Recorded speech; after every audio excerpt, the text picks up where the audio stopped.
Salam rahayu-rahayu buat saudaraku sekalian yang ada di mana saja.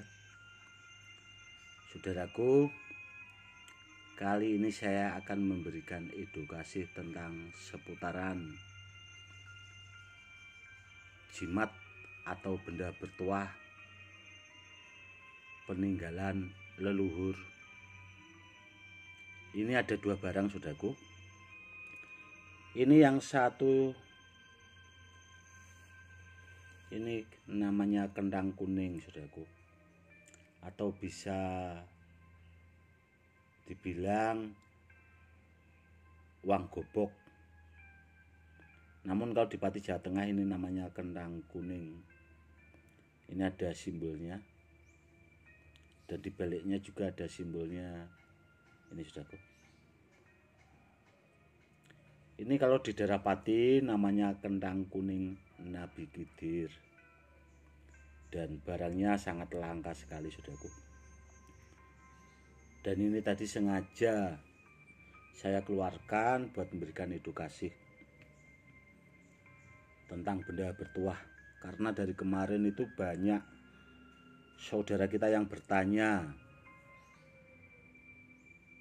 tentang jimat yang berasal dari Thailand, saudaraku. Kalau di Thailand itu masuknya amulet. Amulet itu bisa terbuat dari batu-batu atau abu atau tanah dari tempat-tempat yang disucikan, atau bahasanya keramat lah, saudaraku. Itu kalau di Thailand itu dikumpulkan, itu dijadikan sebuah jimat. Ada juga yang terbuat dari bahan logam seperti kayak patung-patung atau simbol dari tuan-tuan guru di daerah Thailand sana, saudaraku. Ya, kurang lebihnya ini sebagai contoh ya, saudaraku ya. Ada simbolnya orang seperti ini, saudaraku. Itu kalau di Thailand itu kan namanya amulet. Memang sengaja dibikin, dipakai buat sarana jimat, tergantung niat si pembikinnya, saudaraku. Itu namanya amulet.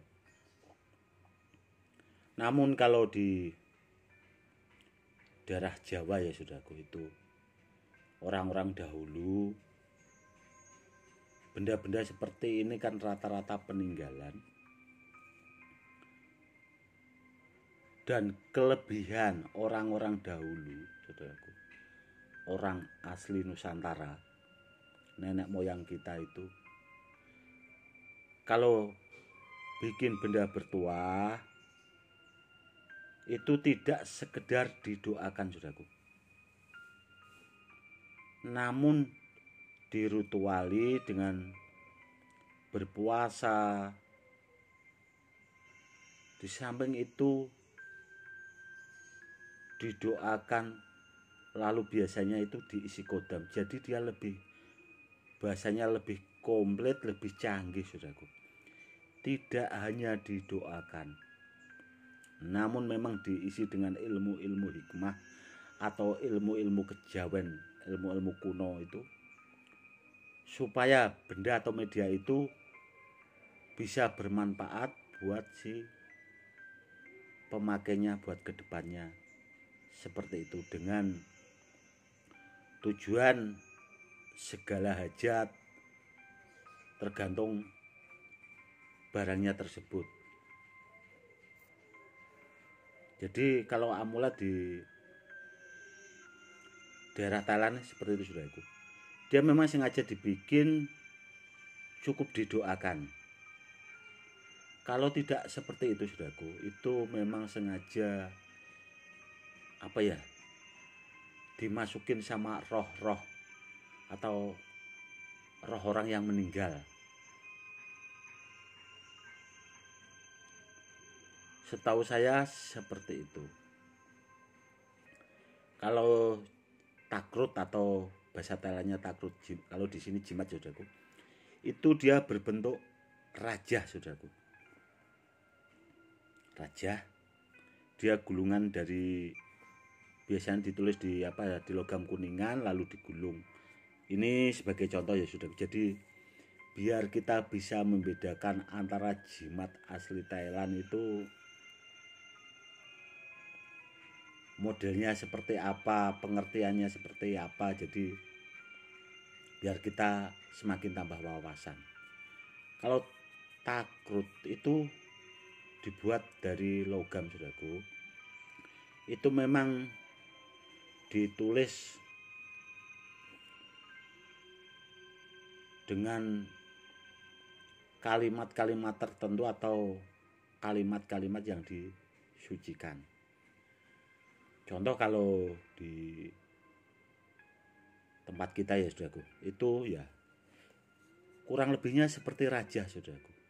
Seperti raja ini memang ditulis, dia dilipat-lipat dan ya dibikin seperti ini. Namun kalau saya amati saudaraku dari cara pembikinannya itu ya gak beda jauh lah bahasanya.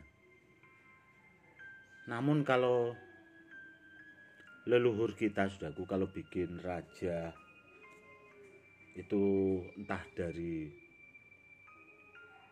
raja-raja mantra-mantra kuno yang asli kejawen, kalau sekarang kan pakai ya huruf-huruf seperti inilah saudaraku.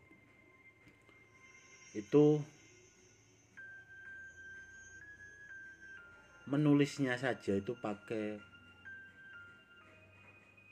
waktu, ada saat-saatnya tertentu, jadi tidak asal ditulis. Kalau leluhur-leluhur kita bikin raja, meskipun itu raja dari huruf-huruf Jawa saudaraku. Karena saya dulu pernah dapat raja itu dari guru saya asli kejawen, itu memang rajanya itu dari huruf Jawa. Itu bikinnya saja itu puasanya 40 hari saudaraku. Jadi tidak tanggung-tanggung. Setelah itu baru diisi. Tidak hanya didoakan sama mengisi itu beda saudaraku, nanti kita bahas ya saudaraku. Itu guru saya seperti itu dulunya yang asli kejawen. Dipuasai dulu, didoakan, diisi saudaraku pakai ilmu-ilmu khusus. Istilahnya ilmu itu yang pernah dipelajari, segala ilmu kanuragan dan sebagainya itu memang sengaja dimasukkan ke raja tersebut supaya raja itu benar-benar berkualitas. Bila dipakai sama pemiliknya itu supaya baguslah bahasanya. Dia lebih agak sedikit rumit pembikinannya dan memerlukan waktu yang sangat lama. Namun yang kalau jimat Thailand takrut itu cukup dirituali, ditulis itu tadi saudaraku pakai huruf-huruf yang disucikan. Karena bahasa sana saya juga kurang paham ya saudaraku. Itu didoakan saudaraku. Cukup itu. Dan biasanya yang bikin itu ya guru-guru sepuh daerah Thailand sana. Dan biasanya itu dibungkus sama, biasanya itu kalau yang asli kuno itu takrut jimat Thailand itu dia digulung sama benang saudaraku. Jadi lempengan dari kuningan itu yang ditulis, nanti baru dibalut sama kain biasanya dan dijadikan jimat. Seperti itu saudaraku. Kalau ditanya soal keampuannya, itu kalau menurut saya pribadi tergantung, ya itu tadi yang bikin juga saudaraku, tergantung yang bikin. Saya juga sebenarnya suka sih istilahnya jimat-jimat dari sana, namun apa ya, yang kurang pas itu kalau menurut saya pribadi itu kan apa ya, sebagai orang Jawa atau Muslim itu tadi sudah kuat, ada roh-roh yang dimasukkan, itu kalau menurut saya agak sedikit kurang pas. Namun kita sebagai warga yang berbudaya, kita wajib menghargai suhu-suhu yang di sana, karena mereka juga orang-orang yang tidak sembarangan, orang-orang yang memang punya kemampuan khusus, saudaraku. Ya bagus sih kalau menurut saya juga.